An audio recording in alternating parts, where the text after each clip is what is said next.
right. Hello. Okay, you all can hear me now. And then now you can hear my guest. Hello, welcome everyone. We have a guest. We're here on Port Haven StreamCast with David W. Collins, specifically David W. Collins. If you would like, hello. You can see we're Django-less. He could not join us for this bonus episode, but he is with us in spirit. But David, thank you for being here. It's so great to be able to hang out with you. Oh, thanks so much. Yeah, this is my first podcast or video cast stream with Stream, you. I'm actually really excited about it.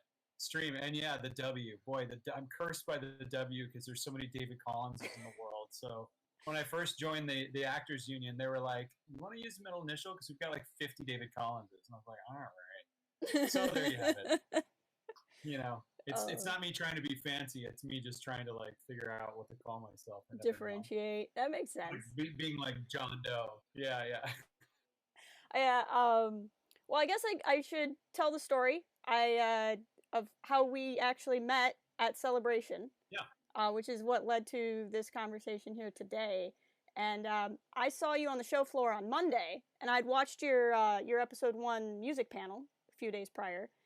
And I was like, this is my big shot. I'm going to go up and say hi to David Collins, and he's going to be busy. So I had like my 30-second hello speech ready, and I waited because you were talking to a friend of mine, and then I went to shake your hand, and I got the word hi out before you told me you've actually watched our Resistance reviews right here on the channel.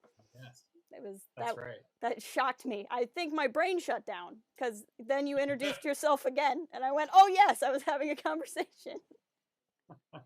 I'm so sorry about that, but yeah, I wanted to tell you right away because I recognized you, and I was like, "Oh, good." I was hoping I'd run into you because, to back up my part of the story is that I've always really loved looking at audience reactions to things because I even as far back as when I used to work at LucasArts, like when Force Unleashed came out, and Republic Commando and some of these other big games that I worked on, I would just scour the internet for reactions because it somehow purified my Star Wars experience with it because you lose perspective when you're working on it. But you watch other people and you're like, yeah, this is why I did it. This is why this is what I wanted. I wanted to elicit that kind of response. So same with Star Wars Resistance. I started working on it in January 2018. It didn't air until the fall, if I remember right. Yeah, October, I think, something like that. Yeah. Oh, and I just started doing searches for reactions, and I came across yours, and I so related to your enthusiasm for Star Wars, and I loved your insightful comments, and I loved listening to the speculation, and so every time an episode came out, I watched several fan reactions, and I just loved them, and I loved listening to you talk about it, and specifically your mid-season trailer reaction when General Hux came up, and you got like shaky, excited, upset. At the time, because I live in Los Angeles, and I fly to Skywalker Ranch to do the mixes of season 1. I have a 2-year-old, at least 2.5 now, and we're expecting our daughter, who was born in January, right after I finished season 1. And I was away from my family, and it was a reminder of why we do this. It was that kind of reaction, and it just meant a lot to see you like have such a huge reaction to it. And so I wanted to tell you that right away at Celebration, that the effort that you put in and the time and the passion that you display for Star Wars is just very meaningful to me. And you were like, "Hey, you should come on the show sometime." And I said, "Absolutely, let's do it." So here we are. Well, I didn't mean to trick you into making a commercial for us, but I definitely appreciate your kind words. No, it's genuine. It's totally genuine. No, it was funny too, because I was getting ready. I had finally caught up on the Resistance shorts, which I wanted to do a review of because not a lot of people knew that they were out, and or at least in my kind of little circle. And I was sitting down to record my review of those, and then I got the Star Wars notification on Chrome, like Resistance trailer, and I was like, "Oh, whatever, I'll just turn my camera on and do a reaction." Like, I had no thoughts, no preconceived notions. And it was funny, too, because I had a pretty good feeling that Hosnian Prime was going to be a factor in somewhere in the first season, late first season, early second. Yeah. But somehow I was just completely unprepared. And then I heard, like, Hux's actual dialogue, and I just, like, lost it. Yeah, it was great. So now you've seen me almost cry. So that's the bond we have now at this point. Well, I think a lot of fans have seen other Star Wars fans cry. I don't think it's a big deal. You know, trailer reactions. That's what makes for good trailer reaction. Right? Yeah. It's just that. Oh my gosh, that moment. Yeah, or celebration B-roll. You Right. know, either screaming or crying or both. So Something. it's all good. Yeah. But no, it was really awesome, and we also got you to wish our friend Marv a happy birthday. So we mostly. Oh yeah. Did you ever find Marv? No, but he found me. Marv? He sent me pictures of me after the fact, but I never found him. So there you go. Yeah. But with Resistance, we got cleared to ask you a couple of questions about the show. So I figured. Yes, and I'm so excited. I'm so excited to talk about Resistance. I don't get to do it very often. So you are specifically a sound editor on the show. Yes. So yes. What does like sound editing entail, and how does like one work with a sound designer, and what is the sound aspect of a show like this?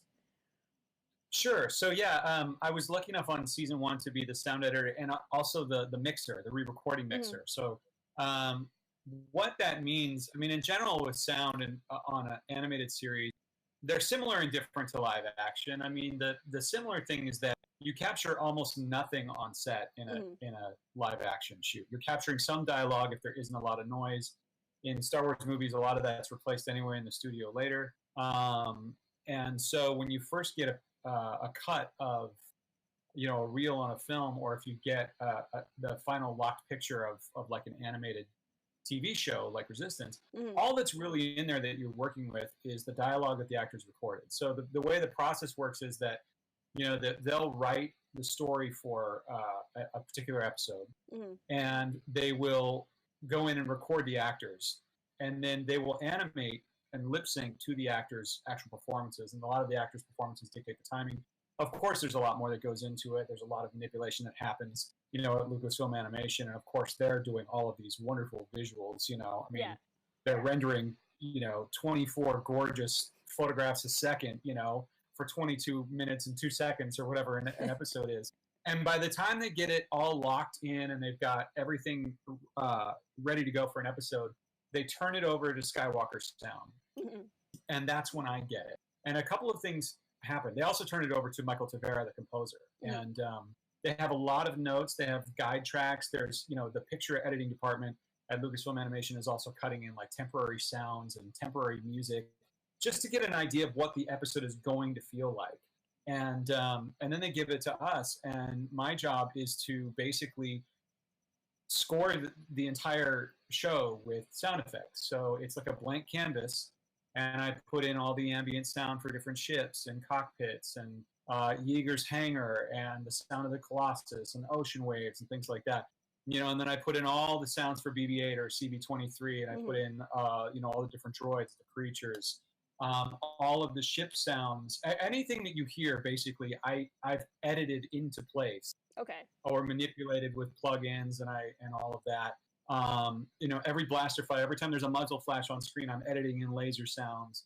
Sometimes creating new ones, but I work under a sound designer named David Acord, who has been at Skywalker Sound forever. He's worked on a ton of stuff. He's actually voiced a lot of characters like Two Pipes and Rogue One and all kinds of stuff going back to the prequel trilogy, and of course Matthew Wood, and he's the co-supervising sound editor. Matthew Wood's basically the supervising sound guy on all Star Wars nowadays, because he learned on the thing. But anyway, so the ships, for example, all the different racers in Resistance, those were all designed before we even started editing the show by David Acord.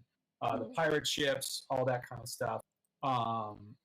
Buckets, vocals, that kind of stuff was all designed before I started. I have a library of that stuff, and then I have the Star Wars library of every sound ever created for Star Wars, including the new films.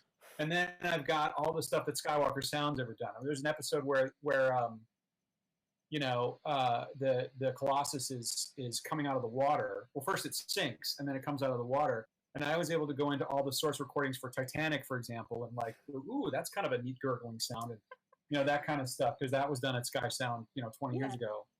They have all of that stuff. I think I put a Jurassic Park Easter egg in it at one point, somewhere. But just because they have all these raw animal recordings that they've done. So I cut all that stuff into place, and And then when it's all done, there's also a Foley artist, and they do all the footsteps and the props and the handshakes and the hugs and the hand pats. They perform all that stuff live. They deliver that, I deliver that, and then I have to put all those elements together, including the music, in front of the director and the producer. And we sit there for a day, and we like go, ooh, let's turn that up a little bit right there, or let's swell the music here, or ooh, could you change that so that the alarm starts earlier, that kind of stuff. And it sounds technical, but it's like any art. Every artist, including actors, have a technique. They have a side of them that has to be a technical person. They have to be technicians, and that's usually pretty transparent to the audience.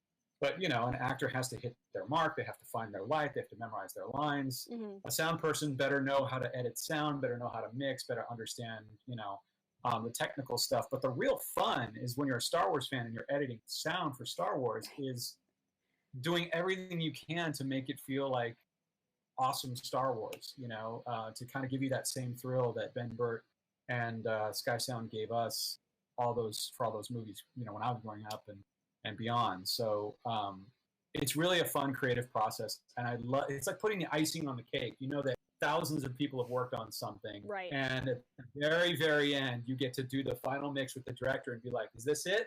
And you're the first person to hear the finished mix. As you're putting it together, I'm just in love with the process, and it's really fun, and I'm so proud of season 1 of Resistance. Oh, yeah. And I think it's just such a fun show. Season 1 is, I think it's the fastest paced first season of a Lucasfilm animation project, to be honest. But maybe it feels that way because I'm reviewing it. I don't know. Yeah, no, I know what you mean. It kickstarts really fast, and the tone changed very quickly, didn't it? Yes, it did. There was that like mid-season where they found the base with Phasma, and then after that it was like, all right, we're going. Yeah, we're in it. But even just like some of the plot stuff that would come up would pay off like right in that season, instead of having the season or two wait that you would have, which is not a bad thing either. But I was really impressed. Yeah, I think you mentioned the episode with the secret mining facility. Mm-hmm. I think it was that episode where I think I was watching one of the Star Wars Explained YouTube reactions, or I apologize if I'm getting that wrong, but someone pointed out the sound of the scanner where Poe is scanning for Kaz because he might have died in that giant explosion. Yeah. And and they're like, and it's the same scanner sound that the Snowspeeder uses, that Rogue 2 uses to find Commander Skywalker and Captain Solo. And I'm like, yes, totally. That's exactly it. I searched for that thing because I'm like, what did they call it? Did they call it a scanner? No. Oh, Snowspeeder telemetry. That's what it is. And I found it and I popped it in and I'm like, yeah. So like you're communicating in just a couple of seconds. Yeah. That he's actively searching for, so you're constantly trying to support the story and just be a huge Star Wars nerd, which I am. So. Well, and yeah. I don't know if that I wouldn't put it past Alex at Star Wars Explained to be the one who found that for sure. I think he was. Thank you, Alex. Yeah. So let's see. I think you encompassed a lot of the questions there. So what was the first scene from season 1 of Resistance that you got to work on? Do you remember? The very first scene was the opening. Yes, I do. It was what we called 101, which was the first half of the first episode, which was the X-Wing TIE Fighter battle. Gotcha. And I had done a lot of that kind of stuff, at LucasArts, a lot of TIE Fighters and things like that. Mm-hmm. But this was different. It was Von Reg's Red Baron TIE Fighter. And now suddenly I had all of these Force Awakens sounds, that David Acord and company had made, all of the sweeteners for the pass-bys and just kind of modernizing those sounds for the Force Awakens. And I, opened up the library and I probably spent way too much time. Of course, that's before I heard the music, and the music was awesome. So the music's like pumped in the mix. But before I even got the music, I was just like, TIE Fighters and X-Wings and things blowing up and him turning around going, all this kind of crazy fun stuff. I probably spent way too long on it, because they do want to make, and this is something that George Lucas started with the Clone Wars, is that the goal is to make cinematic TV experiences, but you're Mhm. still on a TV schedule. You know, we don't have time to sit around and think about a scene for weeks. You know, you Right. have to just do it and move on, because the next episode's coming. You know, like in 2 weeks or whatever. Right. So you really have to move pretty fast, and it helps to know, helps that I worked on so many of those games because I knew the library, and then I got to just sit and listen and explore the new stuff.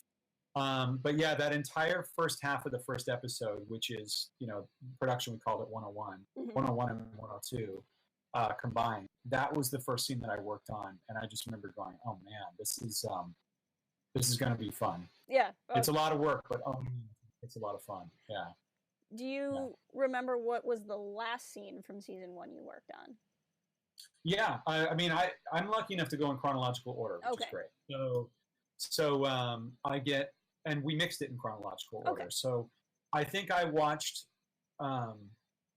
Resistance slower than anybody else on the planet. Is what I used to joke with Justin Ridge about that. I used to be like, I've seen 101 and 102, and then I don't see the next episode for like a month. And so I finally mixed the end space battle from the finale, not the space battle, around the Colossus. Yeah. I did that in January, and it was right before my daughter was born, and it was I stayed up late and worked on it and had so much fun, and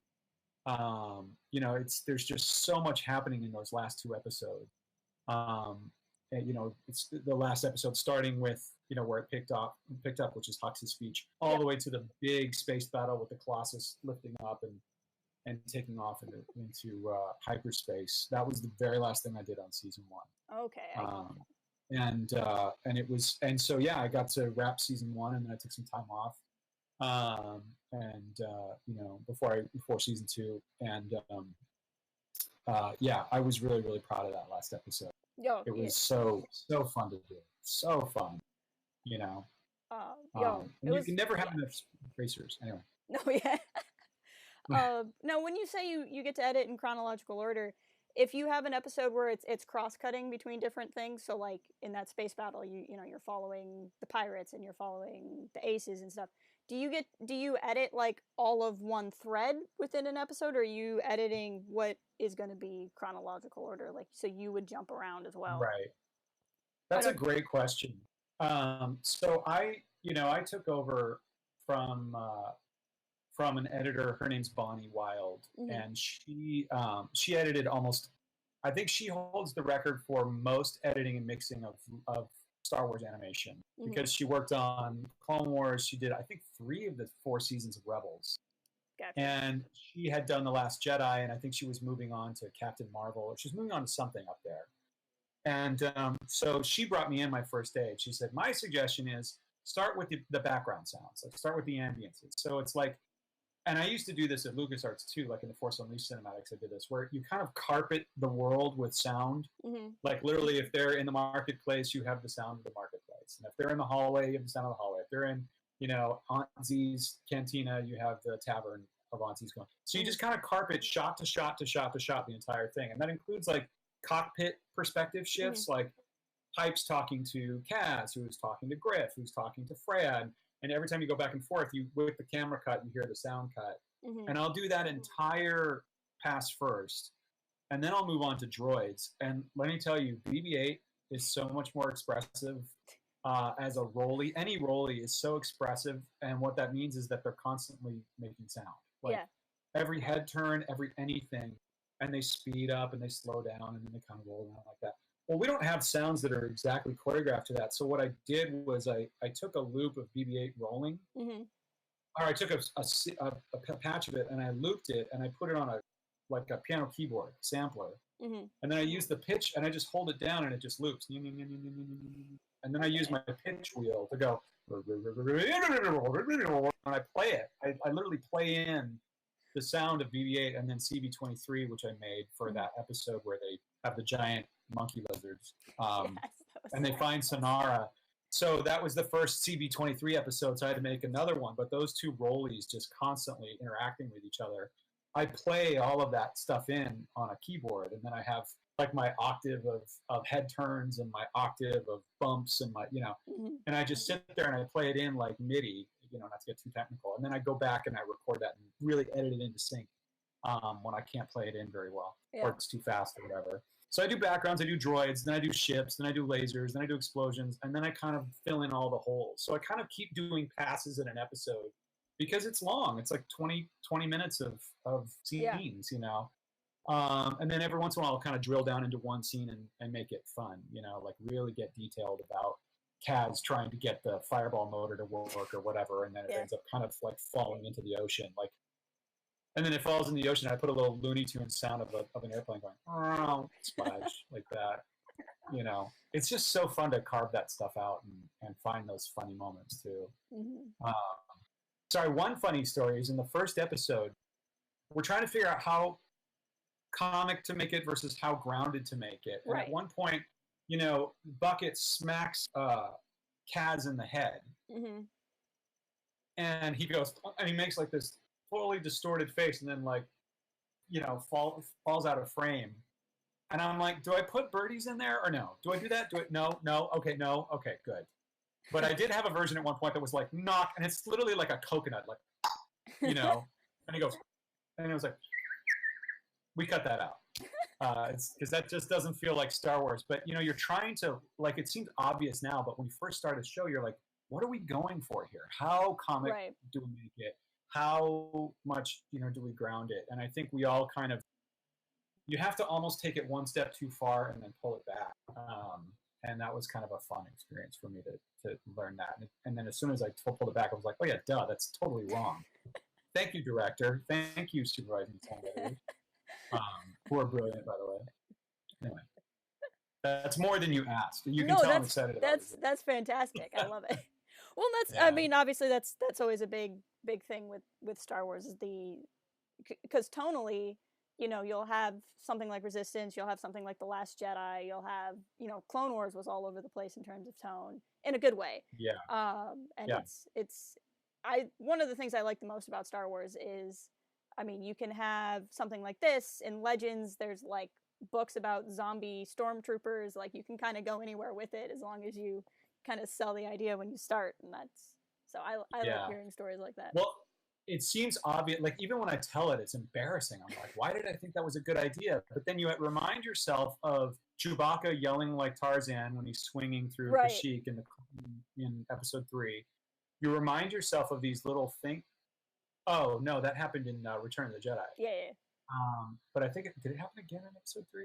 But in Return of the Jedi, there was a Wookiee in Revenge of the Sith. It wasn't Chewbacca. Yeah. So you remind yourself of all of these really goofy moments, I mean, R2 doing all the, the battle droids, and Squeeze Me and Jar Jar, and you go, well, it's not that far out. No. But then it's like, it has to feel right. And I think that's, what makes Lucasfilm Animation so good.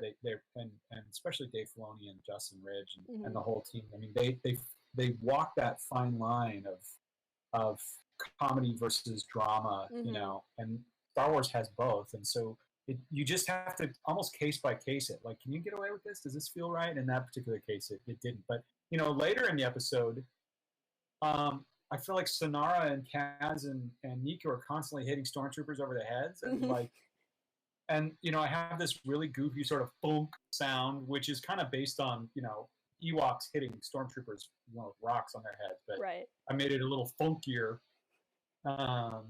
And it works. So you just have to try a bunch of stuff and see what sticks. And not always the first thing you edit in place is going to work. And sometimes in the mix, they're like, can you replace that? Or can you add this? And, it's a really fun creative process. One thing I've always loved about film or television in general is just how collaborative it is. It seems really like it would be a really fun environment to just have all these people come in and like, here's this idea. And then the trust it takes to take critique from a group of people is something that I don't think a lot of people. It's hard, but it's fun and reward. Anyway, you're here to talk about especially me, you've been working on something in a room by yourself, and you have an idea and you want to present it. But I have to say that first of all, Dave Acord and Matt Wood are. I mean, there's a reason why they're so successful and Oscar nominated and all And it's because they'll walk in and they'll make the tiny suggestions, because you can get so deeply focused in on it that you can lose perspective of some things. And then another set of eyes and ears comes in and they're like, ooh, you know, if you add this one little reverb down here and add a little echo to their voice, it's going to sound scary when Ruckland takes them under there, you know, so really bring that out a little bit. You know, like, oh, you're so right. Like, they'll make one or two little comments and I'll be like, it's so much better. And then they'll leave me alone for another day and then come back and check in. But it is collaborative, and you have to be able to take, you know, all of that suggestion, you know. And Justin Ridge is also one of the nicest people ever to work with, and he knows exactly what he wants, and he's able to communicate it super clearly and super quickly, and he's like one of the easiest directors I've ever worked for. Yeah, so it's been a really easy. He's been really good, and just from a fan perspective, he and a couple of the other crew members have been very interactive with people online, which has been really cool. Christopher Sean follows like everybody. It's crazy. Yeah, it's usually, so the playback is usually Justin and Athena, if you know Athena Portillo. She's always there too, and she gives suggestions as well. Like, there was one point she's like, I don't like that piece of music. Can we move it over? Because it doesn't say it's Princess Leia enough. And as soon as I swapped it out with something else, it just got so much better, you know? So, you know, they're able to bring sort of a more macro perspective because they're looking at it from the top down, like a director would and a producer would, about what they're going for, you know, whereas I'm trying to make sure that the door closing is in sync, you know. You get a little too in the weeds with stuff sometimes, but I can see that. Anyway, for sure. Let's see, what was the next one on the list there? What was, I think you've kind of gone over some of this, but is there a moment from season 1 that you're just particularly proud of, like some kind of challenge you had to tackle or something that just really worked in a way beyond what you were hoping?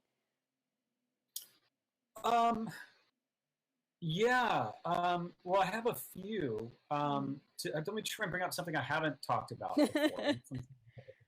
I mean, the first time I delivered a mix, actually it was Forces of Destiny. Actually, I did that first because we had to, when I first started, there was a delay, and so I ended up doing a bunch of Forces of Destiny episodes and with Dave, and then I think I went back and did the third episode first. Anyway, when you have so many elements coming together and just mixing them together in a way that's clear and presentable is always really satisfying. And I remember there was one episode when I first saw it that it was probably the busiest episode to date at that time, which was, I think, Sonara's score. And it was this huge fight with a bunch of vehicles I'd never seen before. It was all of these pirates coming in on speeders. They looked like motorcycles. And then Yeager had his own little, like, refueling little thing, and there were these big pirate ships, and just a lot of vehicles and fights and lasers and all kinds of stuff that hadn't happened, that we hadn't heard before. And at the time, Solo was in post-production as well. And so I remember going down to the Foley crew, and I talked to him about something, and I'd see Solo up on the screen going, ooh, I can't wait to see that. And I was a little familiar with it because I had done voiceover, like, loop group for it, and Matt and I had talked about, you know, where to put the T16 joke, which is a whole other thing. So I had watched a rough cut of it, but Tim Nielsen and I think David Farmer had just done all of these Marauder bike sounds for Enfys Nest, and they had made their way into the library, and I found them, and I went, ooh, And one of the great things about the pirates in Resistance is that they're constantly reusing old tech.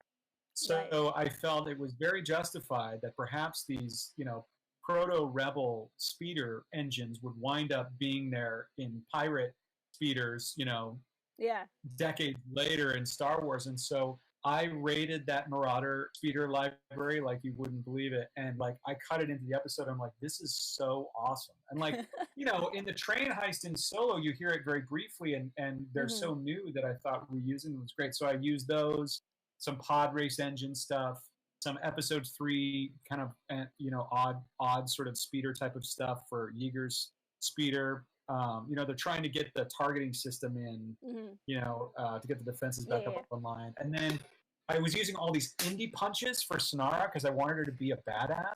Right. So like she takes down this, sonora, and it's like, it's just like this huge punch. So she and Tam kind of share those same punch sounds because I wanted them to kind of have that same like sort of kindred fighting spirit with each other, which is why, I think Tam befriended her and they had all that in common, and I wanted their fight sounds to be similar.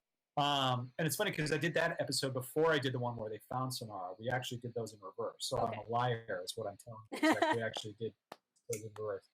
But that was because of a weird scheduling thing. It was kind of an anomaly. But anyway, so then I went back, when you first see Sonara and she wakes up on the shuttle and she sees Kaz, and that same indie punch, bam, is in there. That's a great and just putting those little Easter eggs in there, I love it because it's the sound I grew up with, and I just want it to be in those episodes. I want it to be everywhere in those episodes. Anyway. I think that kind of thing is so cool too, because even somebody who isn't as trained in sound or might not necessarily know that they're noticing it, just subconsciously you can still take that in, even if you're not like, that's the Indiana Jones punch. It's one of those Star Wars things that can just feel right, even if you don't know why.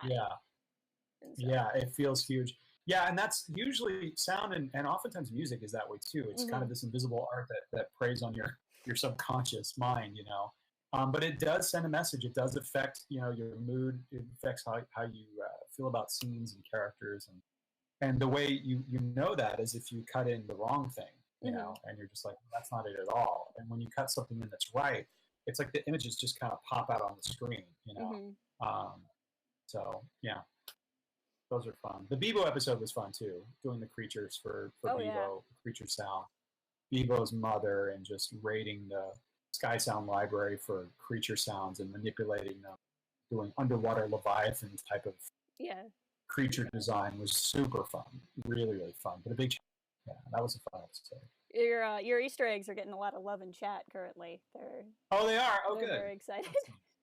Oh, good. Let's see. I keep going back to check my list of questions, and then I forget because I get so caught up. So we talked a little bit about the Starkiller scene, which we saw in the end of the last 2 episodes. How was crafting a scene like that where you're using dialogue that already exists, right? Because that is Hux's dialogue from The Force Awakens. Does that change the process at all when you're dealing with something that has existed before in another medium, or is it just kind of the same as dealing with any other dialogue that you would receive? It's a great question. Yeah, I think if I remember correctly, the dialogue that we had already had the kind of outdoor amplified sound of General Hux in it. I mean, we could have gotten the clean version, but it totally worked because it is like a recording that they're watching of that scene. So we left it as is. We had a discussion about leaving it as is, and most of that scene honestly was crafted by Lucasfilm Animation, and I would say the composer, Michael Tavera, his music. The way that they kind of cross-cut and extend things in order to, allow them to sneak around and comment in between Hux's lines, that's all done before I ever get it. And then I just need to make sure that the music is powerful and present and emotionally, resonates with people. My biggest job, I felt like, was to stay out of the way of all of that. I think the one exception that I did do, obviously CB23 is there, and I'm doing that.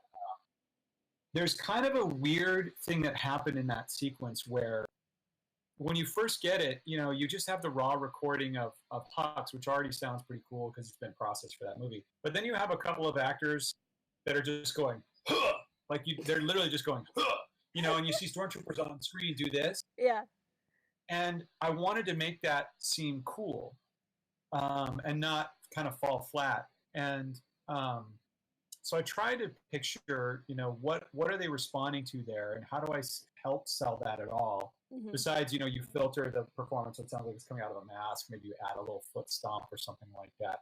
But really, I think the thing that I messed around with a little bit was this idea of what happened right before Hux started speaking and what happened right after Starkiller Base blew up. Because they're like obviously on a remote. They're on the Colossus. They're remote. These troopers. They're not there. They probably have a little FOMO about not being there. So I found this Clone Wars file of this crowd recording that was chanting war, war, war. I think it's from Mandalore. Yeah, that sounds right. And I found it and I manipulated it a little bit, but you hear the sound of this giant crowd chanting as Kaz and Tora and CB are kind of working their way um, towards the screen to see what's going on and look at what all the troopers are watching. Mm-hmm. And you hear like the moment before that you never saw in The Force Awakens, that the crowd is actually kind of having a rally. Mm-hmm. And so I kind of cut that in to kind of create the sound of a rally so that it kind of justifies when the troopers do this, that they're not just having an out of place, out of protocol, weird moment of first order patriotism or whatever. Yeah. You know, that the whole crowd there is doing it, so they're doing it too, you know. Gotcha. And so I think the beginning of the speech in the second to last episode, and I think at the end after Osmium Prime blows up, you Mm-hmm. hear it at the end, that they're chanting war, war, war at the end. And for whatever reason, I cut that in, and I was like, it gave me chills. And so when Justin came in and heard it, he goes, "What is that?" You know, and I explained the whole thing, like, this is what I think, you know. Mm-hmm. He goes, play it again. So I played it again, and they liked it. You know, they liked it, and I tried to keep it out of the way. The music very sorrowful, you know. Mm-hmm. But the whole effect together just kind of worked. And that's the only really thing I did. Other than that, I just need to make sure that, you know, the music is there, you can understand the dialogue. But that was a very simple scene for me. That all that credit goes to the composer and animation. So that was that scene. I was shocked that it was that they. I mean, I don't know. Like, I knew it was coming, and like obviously you see what happens in the movie, but you know, inevitably Lucasfilm animation shows have this stigma of being just for kid shows, and I'm like, well, they just showed whole planets blow up, which Yeah. I might be forgetting, but I don't think we saw it in Clone Wars or Rebels. No, not in Rebels. Clone Wars? I don't know. I mean, there's some dark stuff in Clone Wars, but I don't think the scale of multiple planet genocide. So it was like this show's pulling out the stops. Yeah. So it was really well done. So yeah. From a fan perspective of the show, do you have a favorite episode or a favorite scene or a favorite character, or is it kind of like picking between kids? That's a good question. Well, I'm glad you brought up the shorts earlier, because I don't know if a lot of people know about them. But, you know, we did all of those like they were one episode. You know, like we mixed them all at the same time, and I think those are oh my god. Jim Rash and Bobby Moynihan. Oh my God! Flix and Orca. Flix and Orca's best season one moments. Are in those.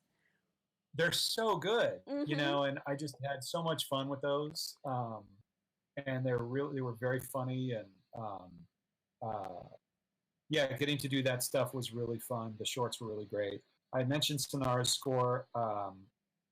Anytime there was a Poe episode, meant that we got to go into space and I got to do a lot of ship combat. That stuff was really fun.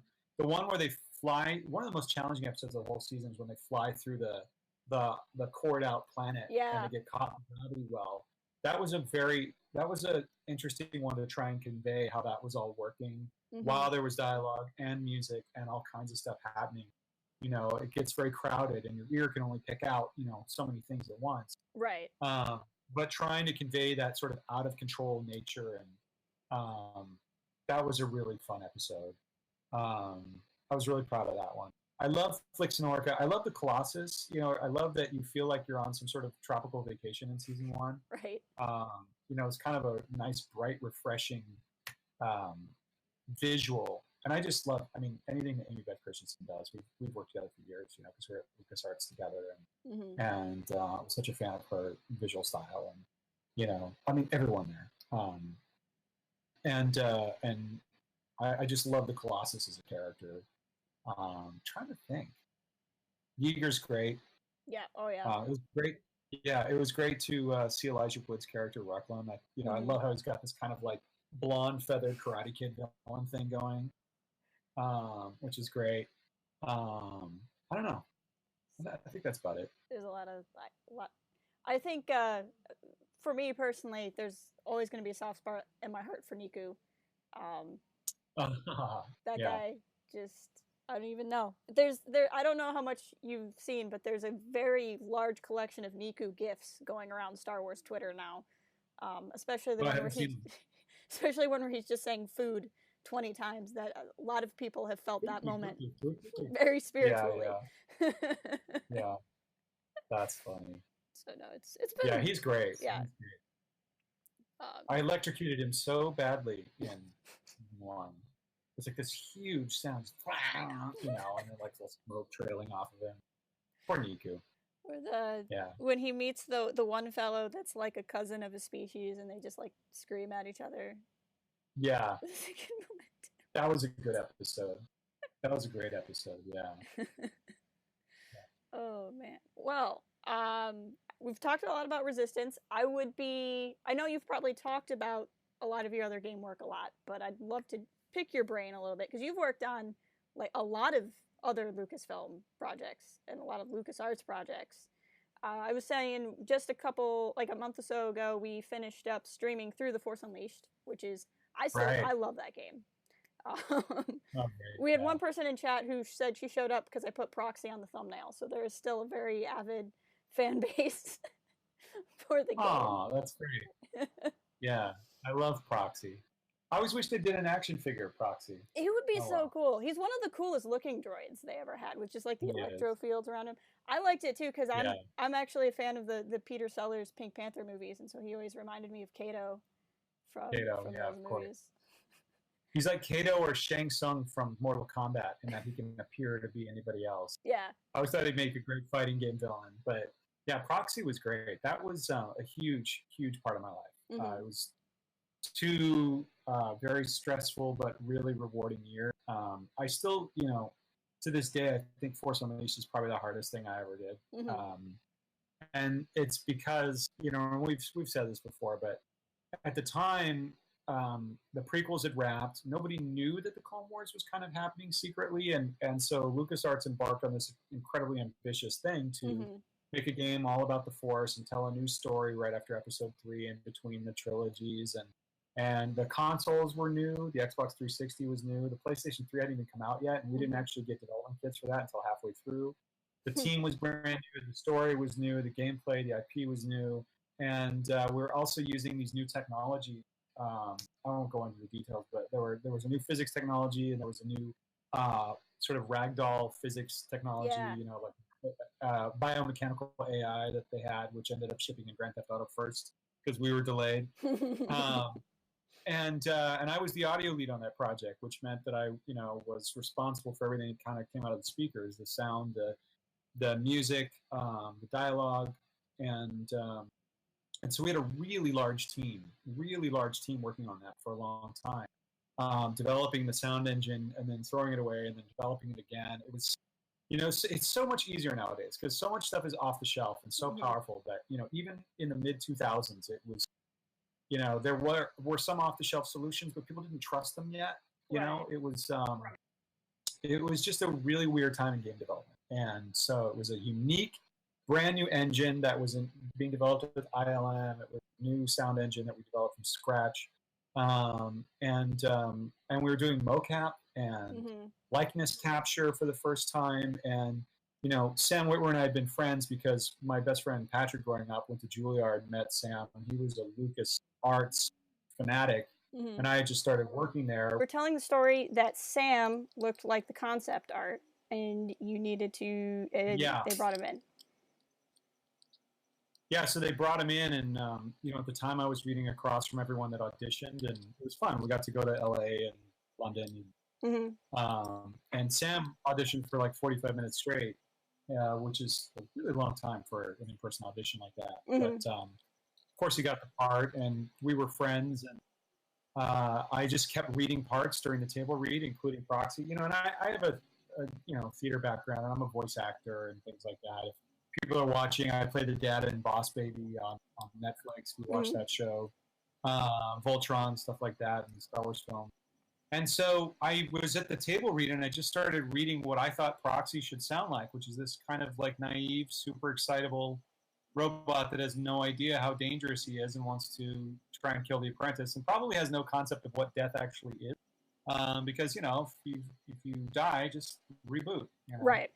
Um, and we just started improvising, and after a while, there was this kind of like groundswell of support from the team of David should play that part, and ultimately I did, and that was kind of that. And a few years prior, I had joined the union to do a lot of creatures in Knights of the Old Republic and Battlefront and Republic Commando. I did all the Trandoshans in Republic Commando, so I've been doing a lot of voices already, and so Lego, all that kind of stuff. And so it just kind of worked out. They were able to do all of that, and I loved working on that game. But yeah, there were about 18 months there of just panic trying to get all the tech to work. And if you can pull a TIE fighter apart with the Force, but then you throw the ball of the TIE fighter through the door that you have to go through, is that a bug or a feature? It's that kind of stuff that was happening. Right. So it was a really, really challenging project, but it was really fun. And, I'm really proud of that one. But yeah, I worked on a lot of LucasArts games because I was there for 10 years. I started as an intern at Sky Sound in '99. Right after the Phantom Menace came out, a month later in the U.S. I was there for about a year and then transferred to LucasArts as an assistant. Was there for 10 years. Moved down to L.A., left LucasArts, which was really heartbreaking and hard, honestly, because I love that company so much. But I felt like it was time to do something new, and I was, doing a lot of the same things. Then Disney bought the company, and my phone started ringing again, and that's been kind of the journey, the trajectory. And so it's great to be working on Star Wars again, and working for Matt and doing all the voices in the movies and getting to do sound on the TV show, and it's a lot of fun. And of course, Celebration has been going, now for I think 12 years. I've been hosting a stage. Yeah. And it's been really, really fun to do. Yeah, and sometimes you get to host the premieres too. Yeah, that's a funny thing. I can't remember how that happened, but they just called me. Well, it used to be that before the Star Wars show existed, that at Celebration they would have the documentary crew come out and do some stuff, and I would do some microphone back and forth and whatever. And I think when it came to the red carpet for the first one, they knew they wanted to have 2 locations, and so they just asked me to do the first one. And yeah, I've done 4 of them so far, and they've been incredible. I mean, they're very exciting, but that first one was terrifying. I bet. Because it was so loud. There was a bleacher filled with crowd right here, and I had a earpiece in, and there. I just never done live TV at that level before, and now it feels a little easier, but. I was just telling this story the other day that I was doing the Last Jedi premiere, and I think at the time we were doing all of these like Twitter polls at the same time, and they would usually throw to me, and I would handle that. I had an earpiece, and the production truck was saying, "Okay, we're at you in 3, 2, 1, you're live." On, and I start doing, "What's your favorite lightsaber hilt?" Or "What's your favorite lightsaber blade color?" Something like that, The classics. And the classics. And while I'm doing that, we usually know in advance who's coming up for an interview. Anyone that we know is going to be in attendance, we have a list of approved questions that everyone's gone through. Because it's a big deal. There's a lot of people there, watching online, and suddenly I get in my ear, "Bob Iger is standing right behind you. He's going to do an interview. Keep it general." I didn't have any list of questions. I didn't have any approved questions. I didn't have anything. But he wanted to stand up and talk, and a huge smile on his face. He was super happy. He was super genuine, very warm. And I just asked him questions off the top of my head, you do remember, where you were when you first read the script, or what is the thing you're most proud of, or did you have a favorite moment during the making of, just really sort of general stuff. And then, and he was great, so polished, so put together, and so nice, and very happy to be there. And I shook his hand and said, "Thank you so much." And I said, "Back to you, Andy and Anthony." And I remember later watching it watching the live stream the following morning, just to see how it all went. Yeah. And having having, I guess, a wave of real anxiety come over me when I realized, wow, that could have gone so wrong for me. You know, Right. like that's Bob Iger. You know, but you just don't think about it in the moment. You just do. You know, Right. and he also just made it very easy. You know, but it's been really fun to interview people and just. Everyone that I've ever interviewed about Star Wars just usually responds with enthusiasm, and they're very gracious and generous with their time, and it just makes my job really easy, you know, just to geek out with them, and I guess in a way those red carpets aren't any different. You know, if you just ask them about the work, their passion for the work, usually, you know, everyone, including the listeners, have a positive experience out of it. And, I feel very lucky every time I'm asked to do it. I never take it for granted. It's a really, really fun experience. Carlos in the chat is saying he's excited to see the next celebration. He's enjoyed your panels in the past. All right. I hope even if I'm not hosting, I don't even know yet. It's so early, but even if I'm not, I will definitely be there. But I love that they let me do those panels. Of course, I do have to plug my podcast. I have a podcast called the Soundtrack Show. Definitely. Yeah, it's with iHeartMedia, which informally How Stuff Works, and Holly Fry from Full of Sith. She's actually the producer on it, and she said, you know, do you want to do a podcast? And I said, yeah, I'd love to do a general soundtrack podcast. And so, yeah, if you haven't had a chance to check it out, the Soundtrack Show. I have talked about Star Wars, but also Jurassic Park and Harry Potter and classic movies as well. I just did Fellowship of the Ring. Yeah, I was seeing that on Twitter. For people sorry? I was just going to say, for people in the chat, if you look below my face, we have a link to your Soundtrack podcast website. So people can follow the URL right there if you guys are interested. And if you're overseas, the player doesn't always play on the website. So just go to Apple Podcasts or Spotify or wherever you listen to podcasts, and you can find it there. Oh, hi, dog. My doggy's here. Oh, hi. Okay. Cameo appearance. Cameo. Yeah. Okay, relax. But yeah, so I hope I get to do those more. But the Phantom Menace one was really great. That was a lot of fun to do.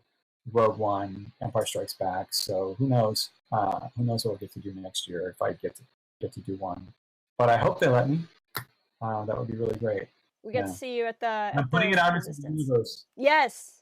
What's that? I said you got to do the Resistance panel as well. Oh, that was really fun. Yeah, that was really, really fun, and that was the first time I met the cast. Actually, that's crazy. Was at that Resistance panel. I'm like, hey, I'll be your host. Also, I do sound for you.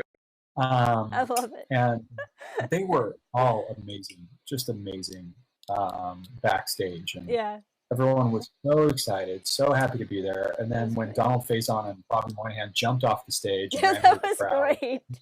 They're just running around. Totally unscripted, you know. And really, you know, we talked about what we were gonna say during the panel ahead of time with you know, Tracy Kenobi at Lucasfilm and Justin and Athena, but largely it was just kind of unscripted. It was, you know, we knew where we wanted to end up. We get to show everyone the first episode of season 2, but how we got there was very kind of just everyone answering off the cuff. You know, I didn't really talk to the cast ahead of time or anything, and they were so genuine. What are you doing back there? You see this guy? What are you doing back there's there? a puppy. Hey, doggo. What are you doing back there? What are you doing back there? Charlie. Anyway. Where was I? I don't know. Yeah, Celebration. Celebration is a lot of fun. Talking music is so fun. I want to put it out in the universe. One of these days, I hope I get to interview John Williams one of these days.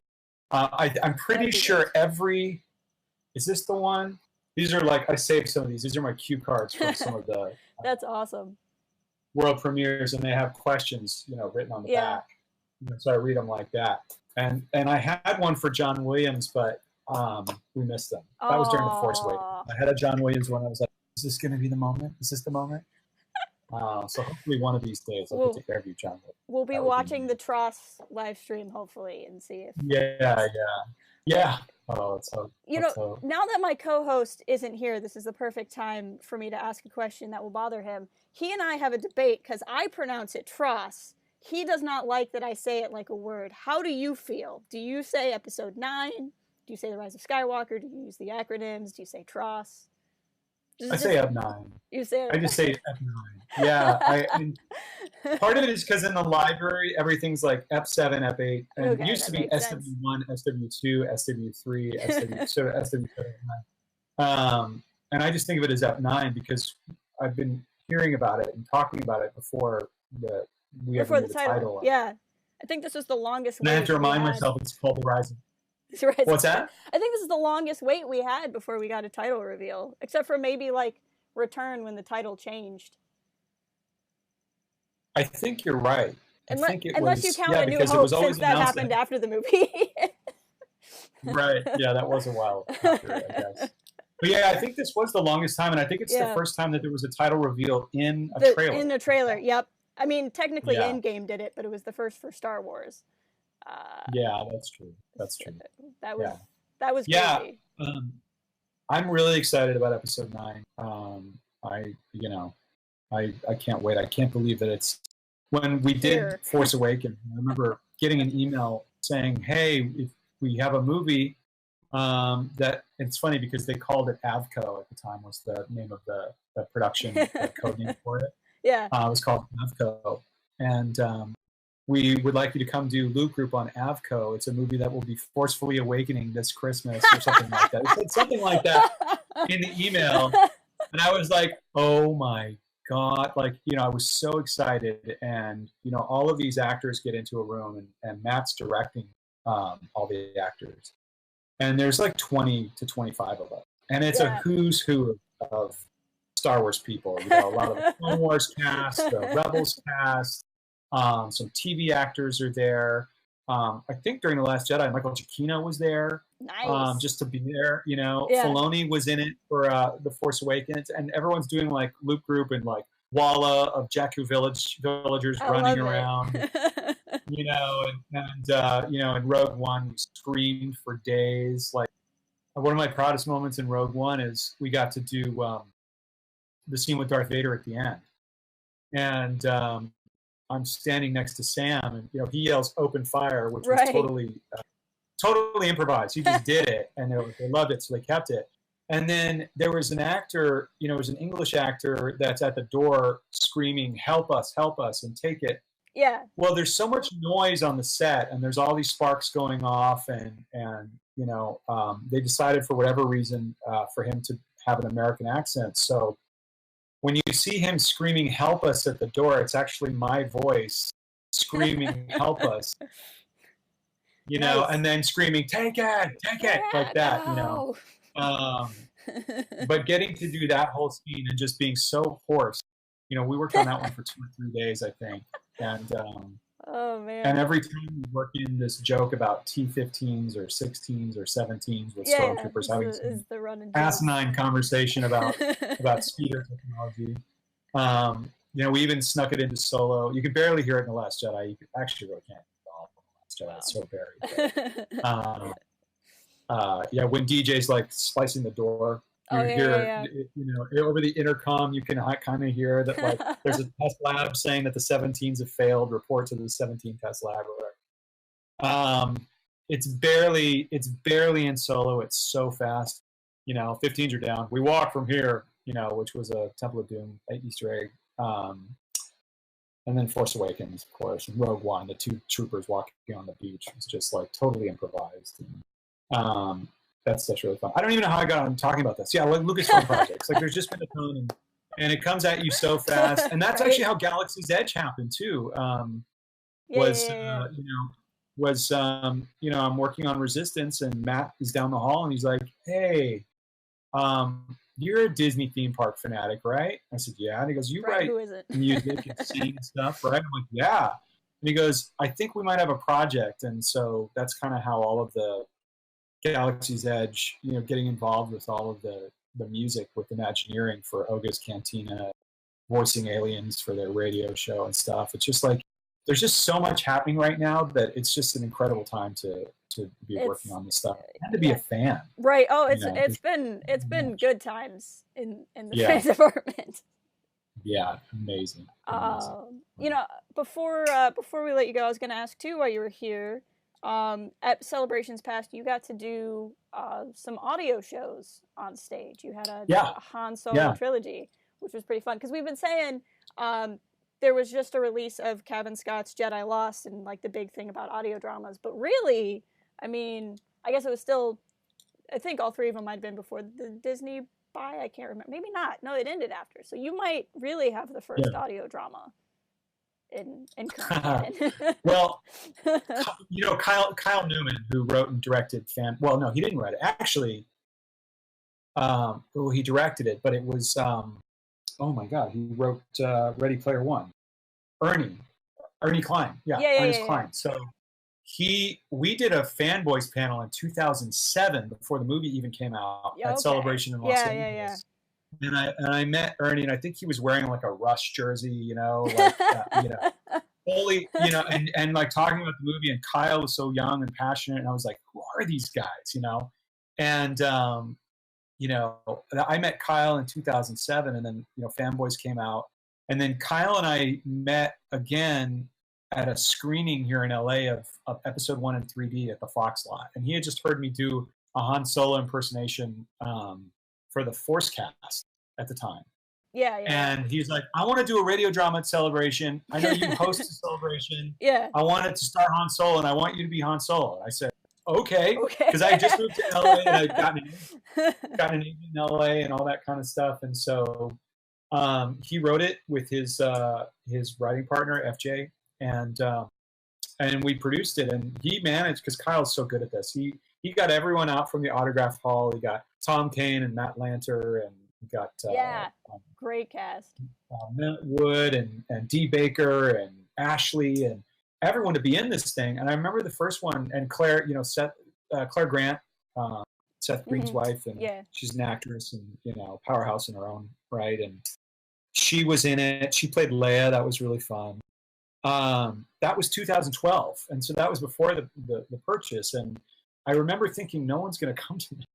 Like, I'm going to embarrass myself in front of these like veteran voice actors, you know. And then they did, and, you know, I've been talking all day, and I just did it, you know. But it's led to some really wild stuff. I've done it in video games now, and actually, I voiced this guy, which was really cool. Oh, nice. So I got to do the voice for Hasbro, and very cool. You know, a bunch of stuff like that. So it's been great, and we did 3 of them. Yeah, we did 2012, 2015, and 2017. And Kyle really is the man for that, because he was such a fan of the original Brian Daley radio dramas back in the day, and he just wants more of them, and has been really, really pushing to make more of them. And Celebration, those were all kind of his baby. So it's pretty fun. I was very, very honored to be a part of those. The first Celebration I went to was this past one, so I watched all those on the live stream, but they were very fun to watch, at least. I'm glad they got live streamed, so that was a nice way for more people to see that was really good. Yeah. I always want them to live stream my music panels, but I think with music it's really hard because of all the rights and all of that. Even streaming, because people ask me that on Twitter all the time. I'm sorry? I was saying, even streaming a Star Wars game, I'll like stream it and then get like, you use Star Wars music. I'm like, well, yes, I did. You're correct.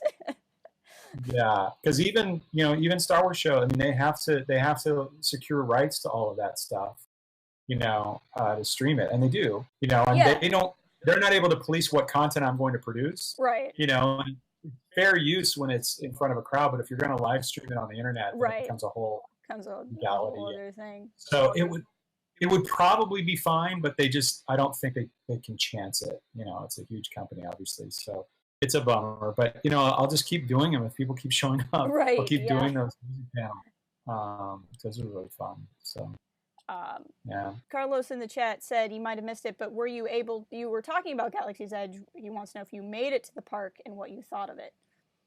I did make it to the park. We had a day, there was like an employee day before it opened.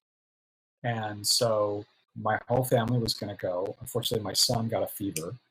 And so that was terrible. But, you know, I'd worked on it, you know, back in December for several weeks, and I'd done a lot of voices, and so I really wanted to go see it. And I have a bunch of Lucasfilm friends in town, so I ended up going with my friend Barbara from Lucasfilm, Barbara Genlin. Gotcha. And we only went down for a couple of hours because I needed to get back because my family wasn't feeling well. So definitely did Smuggler's Run. Got to do that. That was really fun. Got to go into the cantina. Lucky. Walked around. Bought my son a pork. Nice. You know. But I remember thinking, man, this cantina line is really long. Right, that's what I've heard. Yet, you know. But it was, I mean, the level of detail is stunning. Of course, I did those panels with Scott Trowbridge and Margaret Carrison and Hasa Kalama, all those really talented Imagineers. Chris Beatty, I think is the other one. Yeah. I had done panels with them at Disney World, Disneyland, and of course Celebration, and you know, I had done some of the ride prototypes really early on, and of course couldn't talk about it for years, and it was amazing. I mean, it really is the ultimate fantasy fulfillment. And the thing that just blows me away is the level of detail. And I was only there for 2 hours and I had to go. Right. So I didn't have nearly enough time to take in all of the Easter eggs that are hidden there. Yeah. But that's great. It was great. It was great. It's also unfair though because I walked onto the ride. You know? Right. Because it wasn't packed. But I hear that it just depends on what time of day you go, and it's had this really strange effect where it's made the rides in the rest of the park a little shorter. Maybe that was the plan all along. Amazing. Yeah, so, you know, more capacity, at least 14 acres more, or whatever it is, 14, 15. But yeah, it was great. It was great. And I can't wait to go again and take my kids. So that would be really fun. All right. Well, I think we've held you over the time I promised we would hold you. So I think we will go ahead and start wrapping up the stream. Is there anything else you would like to plug? Anything else you'd like to say before we call it here? Let's see. Yeah, I'm at David W. Collins on Twitter if you want to find me there. The Soundtrack Show is, like I said, available wherever you get podcasts. You can follow me on Twitter there for links as well. If you are, you know, if you do have kids, or if you're an animation fan, which I'm sure a lot of you are if you watch Resistance, I play a cool character, you know, really sniveling, cowardly bad guy in Voltron Legendary Defender named Morvok. Check that out. I play the dad in Boss Baby Back in Business, which is a crazy thing of art imitating life, which has been really, really fun. That's on Netflix. Trying to think anything else. I think that's it. Just keep watching Resistance, and I'm looking forward to season 2, like everybody else. Yep. Yeah. Season 2. From I haven't put spoilers on the channel, but from what we saw of season 2 at Celebration, looks like it's off to a really good start. So. Yeah. I mean, I don't know.